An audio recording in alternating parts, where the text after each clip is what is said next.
के लिए। इनका कहना है कि ये नर्मदेश्वर महादेव, हमारा जो स्पर्श मात्र से हम जो समझते हैं, हमने ये जाना है कि ये जो धारा है, ये जो भूमि है तारा बाबा की जो कुटिया है, ये शहर से दूर होना चाहिए। अर्थात पहले यहाँ शहर नहीं थी, ये एकांत में थी। एकांत में थी तो यहाँ जो तारा बाबा आराधना करते थे शंकर की, वो शंकर साधारण नहीं होगा, वो एकांतेश्वर महादेव भी कहलाया। एकांत, एकदम एकांत। इनका कहना है नर्मदेश्वर है, वो नर्मदा का शिवलिंग है। शिवलिंग कहीं का भी हो सकता है, पर उसकी एकांतता देखी जाती है, एकदम मौन स्थिर, बैठे,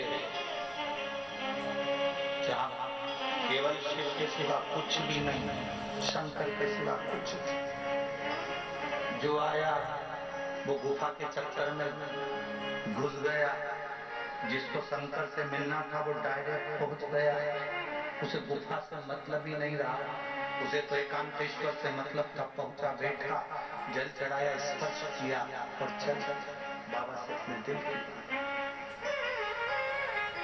हृदय की बात एकांत।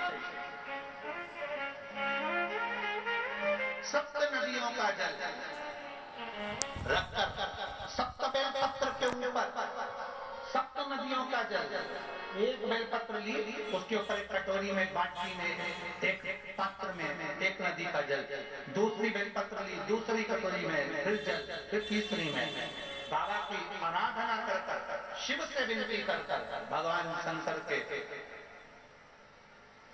नामों का 108 नामों का जाप कर श्री शिवाय नमस्तुभ्यं कर एक कटोरा जहां से पानी बहकर नीचे आता है वहां लगा लीजिए और एक बेलपत्री को उठाकर शिव जी के शिवलिंग पर समर्पित करिए।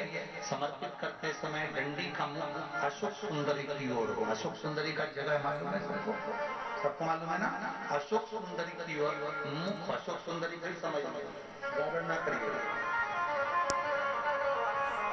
ये शिवलिंग जलाधारी, ये जल बह रहा है नीचे सामने से, स्थान गणेश जी का, कार्तिकेय जी का, बीच में एक मोटी सी लाइन होती है, वो अशोक सुंदरी का स्थान है। शिवलिंग ये जलाधारी माता पार्वती जी का हस्तकमल, शंकर जी के ऊपर जो जलधारी रखी रहती है ऊपर, जिसमें से एक एक बूंद नीचे गिरती है, वो शंकर भगवान की 5 लड़कियां हैं, जया, विषहरा, शामली वाली, दौतली, देव। शंकर जी की 5 लड़कियां शिव जी के ऊपर एक एक बूंद पानी गिराती रहती है। शंकर भगवान की कुल कितनी लड़कियां हैं? 6। कितनी लड़कियां हैं? 6। 5 जया, विषहरा, शामली वाली, दौतली, देव। शंकर जी की 6 नंबर की लड़की है अशोक सुंदर। जब हम प्रयोग करेंगे एकांतेश्वर महादेव का, ये बेलपत्र जो हमने समर्पित करी है, डंडी का मुख अशोक सुंदरी की ओर हो, डंडी का।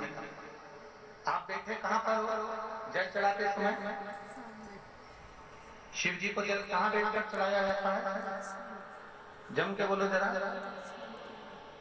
जहां से जल बहकर जा रहा है इसके ठीक विपरीत की ओर, ठीक विपरीत की ओर जल बहकर जा रहा है इधर, तो तुम बैठोगे इधर नहीं बैठोगे, इधर नहीं बैठोगे। जल इधर बह रहा है तो तुम इस साइड बैठोगे। यहाँ बैठकर फिर बेलपत्र को आप समर्पित करोगे। डंडी का मुख उधर होगा, पत्ती का मुख आपकी ओर होगा, और जो एक नदी का जल है वो समर्पित कर जो पात्र लगा है उसमें वो जल इकट्ठा होते चले जाएंगे। दूसरी बेलपत्र उठाना है, 108 बार शिव का नाम लेना है, फिर वापिस बेलपत्र श्री शिवाय नमस्तुभ्यं कर समर्पित करना है। डंडी का मुख अशोक सुंदरी की ओर होना है।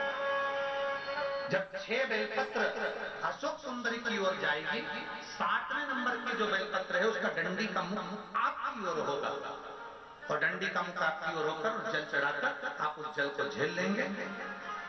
जहां नंदी बैठे हैं, नंदी का जो पांव जिस जगह पर उठाओ, अगर इस पांव उठाओ तो इस ओर, ये पांव उठाओ तो इस ओर, नंदी का पांव जहां उठा रहता है वहीं पर बैठकर पति पत्नी दोनों उस जल को आचमन कर लेंगे, दोनों उस जल को पूरा पी जाएंगे और बाबा से झोली पसार कर प्रार्थना करेंगे कि हमें संतान का सुख देना, मेरा देव महादेव।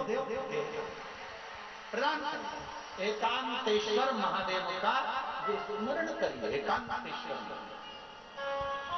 पहुंच गए विश्वनाथ मुनि अपनी धर्म पत्नी को लेकर एकांत में, जहां भगवान शंकर विराजमान थे उस एकांतेश्वर महादेव के पास बैठे, आराधना करी, पूजन करी, सप्त नदियों का जल समर्पित कर आचमन करा, गर्भ ठेर गए, गर्भित हो गई ना, पुत्र आ गया, संतान आ गई। विश्वनाथ मुनि की धर्मपत्नी को विस्मय, भरोसा करो तो पूरा करो, अगर तुमने भरोसा करा है तो भगवान नैया पार भी करेगा। विश्वनाथ मुनि की धर्मपत्नी को थोड़ा विश्वास भी था, थोड़ा अविश्वास।